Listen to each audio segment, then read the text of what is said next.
আজকে আপনাদের একটা 3 BHK ফ্ল্যাট দেখাবো, একদম হৃদয়পুর স্টেশনের কাছে এবং স্টার মল থেকে হাঁটা পথে 5 মিনিটের দূরত্ব।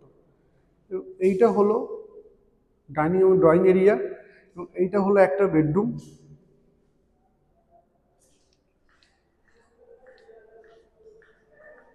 এবং এইটা হলো আর একটা বেডরুম। বেডরুমের সাইজ হচ্ছে 12 বাই 10।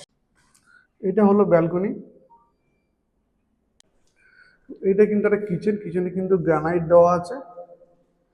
এটা হলো আপনার অ্যাটাচ টয়লেট। এটা হলো আপনার আরেকটা বেডরুম। এটা হলো কমন টয়লেট, এই সরি অ্যাটাচ টয়লেট। এটা হলো আপনার একটা লফট। সম্পূর্ণ 3 BHK ফ্ল্যাট, 1150 স্কোয়ার ফিটে, 3000 টাকা করে পার স্কোয়ার ফিট হয়েছে। যারা যারা চ্যানেলটা দেখছেন অবশ্যই ফোন নম্বরে ফোন করে আসতে ভিজিট করতে পারেন। সম্পূর্ণ এইটুকু অবস্থায় আছে, প্রাইস নেগোসিয়েবল।